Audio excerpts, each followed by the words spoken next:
When I think about the Timothy attitude, it's freeing in a sense because it means that we can say yes to God wherever He's leading us. I want to tell you a little bit about how the Timothy culture has impacted my life and how God has really used my life and different ministries. It's through those hardships that you can come alongside them and say, I know a better way.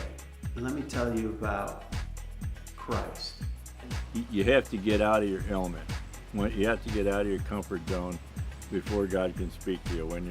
When you're locked into something that everything's cool, probably not going to happen. As we read the Bible, we know that it's important to hear God's word and to be obedient in that. And Timothy had this attitude of, where do you need me and what can I bring to the table?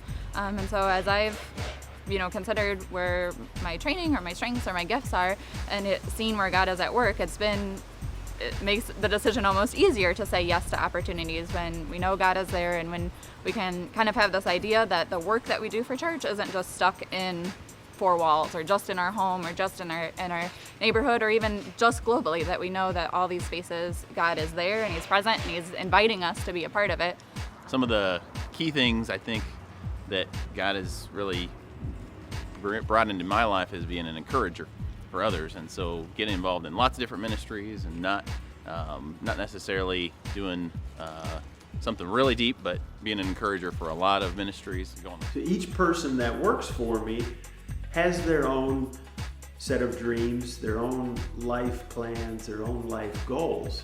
And so if I can understand what those are to each individual, and if I can find a way to help them meet those goals, at the same time accomplishing the tasks that I need to do within the business, I have essentially invested in their life, but I'm also benefiting.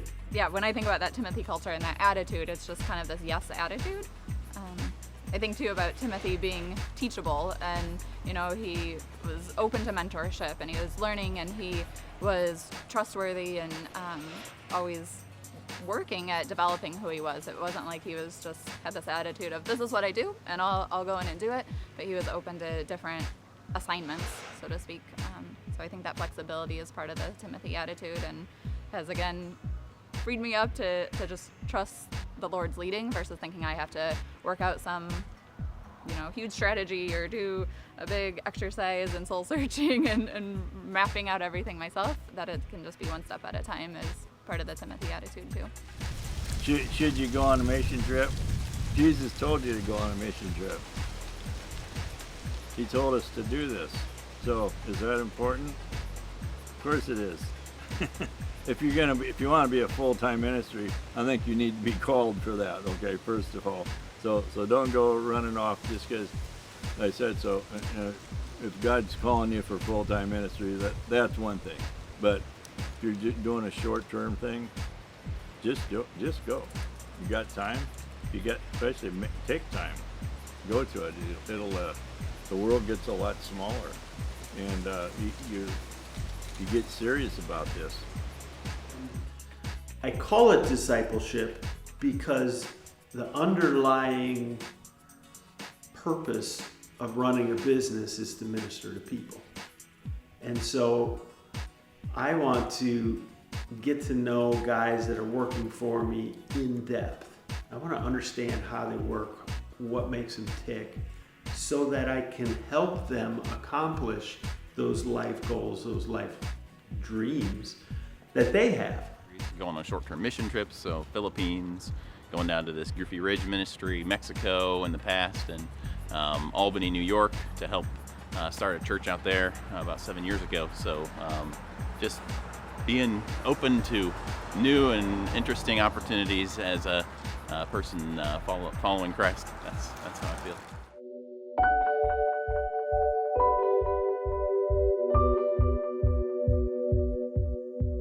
Yeah, when I think of relationally engaging with missionaries, and we're all missionaries, right? We're all missionaries in this little small town of Chillicothe here.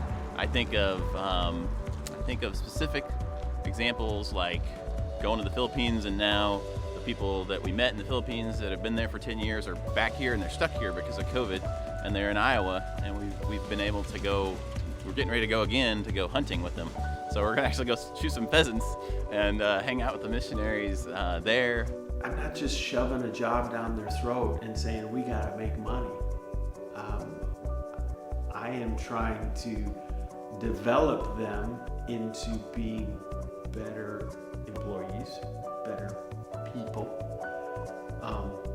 and ultimately achieving those goals and dreams that they have as individuals. The challenge is sometimes those goals take them away from my business. And oddly enough, people think I'm crazy, but oddly enough, I call that a success. One of my first official missions experiences was a missions trip to Guatemala and Guatemala City, and with an organization called Sister Parish, and working with women who started a community organization called Upavim, and they work to serve their communities. And what stood out to me that was unique about this opportunity was the idea that it was so relational, and that both the teams based in the U.S. and the Guatemalan teams did exchanges. So it wasn't just about a team from the U.S. coming to serve in Guatemala, but it went the other way, that a Guatemalan team also returned or came to visit in the U.S. Deeper than all that is prayer. So I feel like God's really led me to have a heart of prayer for people. And when you take that big step and go visit somebody in the third world country or wherever it is, you really have a heart for their ministry, and you really understand that it's not about them, it's not about you, it's about building the kingdom as a whole. So that's kind of my story, how God uses me. The focus was on relationships, not a one-time thing. So that just helped shape my understanding of missions being relational, and that it's that we're both, like, all sides are giving and taking, that we're growing and discipling together to look more like Christ as we can see more sides of Jesus' personality as we get to know what he's doing in other people's lives. So we all have something to offer, and that relationship is, in my mind, one of the most important parts of missions work when we talk about it.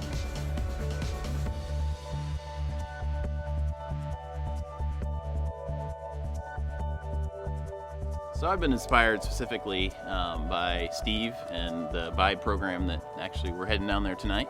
And I'm excited because just to see those young folks that are taking a gap year or whatever and being in ministry, doing those home churches and doing the Bible studies and taking food to people and encouraging people that way, and opening themselves up to obviously lots of mess in people's messy lives and in that community, and that's been a powerful thing to see. But I worked for Dan for 13 years, and as his company grew, I grew with it in my responsibilities and what I was supposed to do, and he taught me over and over again, Joe, if you want to advance in the company, you have to replace yourself.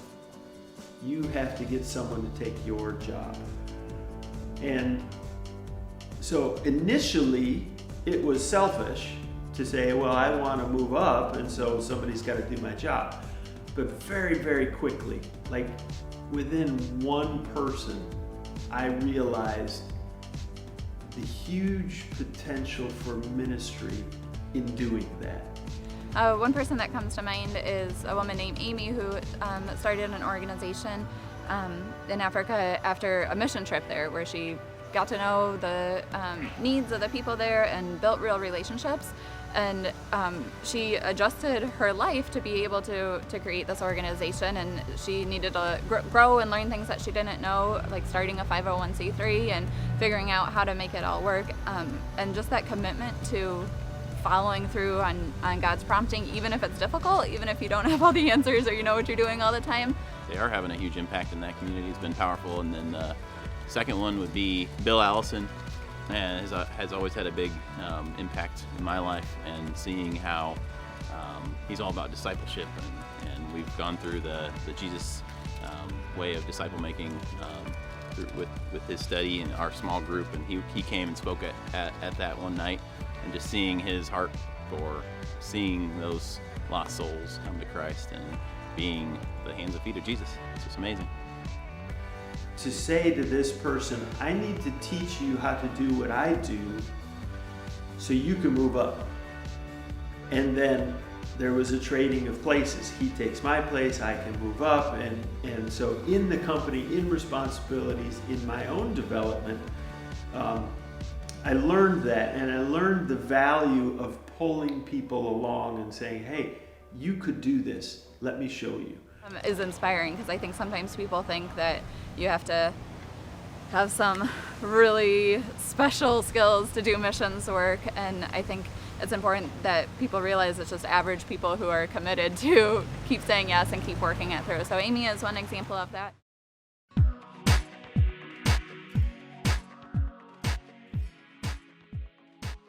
One thing that I've gotten to be able to do is to share a skill set I have in speaking Spanish and being able to teach a foreign language.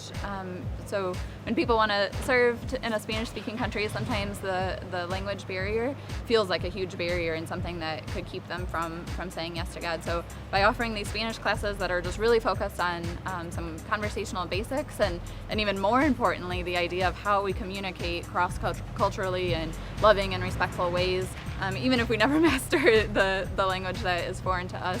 When I was younger, late teens, 20s, I met a missionary, Keith, and just got to know him, really enjoyed his personality, enjoyed who he was. And each time he would come home, I kind of sought him out just to hang out because I thought he was really cool. And eventually, that turned into a kind of a mentoring type of relationship to where he became intentional when he would come home about he and I spending time together. We talked a lot about leadership and we talked about missions, and years went by in that type of relationship. My stepdaughter went to Uganda back in, it's been 15 years ago, and she came back with pictures of two girls that they were sisters, and she wanted me to, they didn't have a sponsor, so they wanted me to sponsor. I'm like, okay. And so that led into some letters and stuff, and the world gets a lot smaller when you start doing that kind of stuff. And so a few years later, we sponsored them for a while, and it was maybe, I don't know, 3 or 4 years. And there was another trip going over there to that same place. And so I kind of tagged along with the group. More or less, the only reason I went is I wanted to meet my girls. And I asked them whether there was somebody else that I could sponsor. And they thought for a minute. And then, and there's so many. And then she thought Brenda could speak English really well. And so they got us, there was a girl that actually aged out of the program. And she wanted me to sponsor her. Keith's son, Greg, came to work for me. And I built, because it was my habit, built into Greg and said, hey, Greg, you know a good amount about carpentry. Let's learn more. And actually developed a partnership with him in another business. So he and I were partners in a second business, and one day Keith came to me and he said, Joe, it's just amazing. It's like, I've known you for so many years and we've had this good relationship and I've appreciated it and I've appreciated building into your life.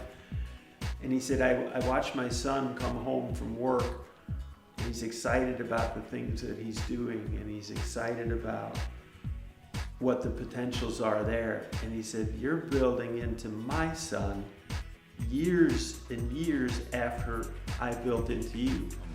But now, that was, like I said, 15 years ago.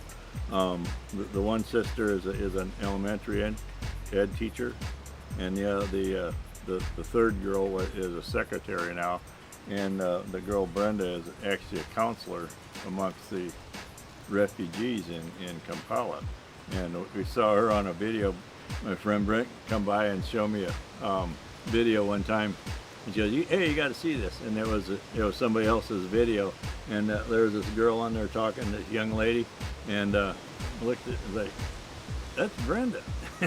but she was starring in this little promotional video for this ministry, and I was like, wow, that's really cool. Those classes have given people some confidence and some encouragement that maybe they wouldn't have otherwise found just using other resources for language learning. And hopefully a big takeaway for the people in that class again is that God is going with them, and God is going to connect them to people, and they can be vulnerable and they can be outside their comfort zone and show the love of Christ to people even if they don't speak that person's native language.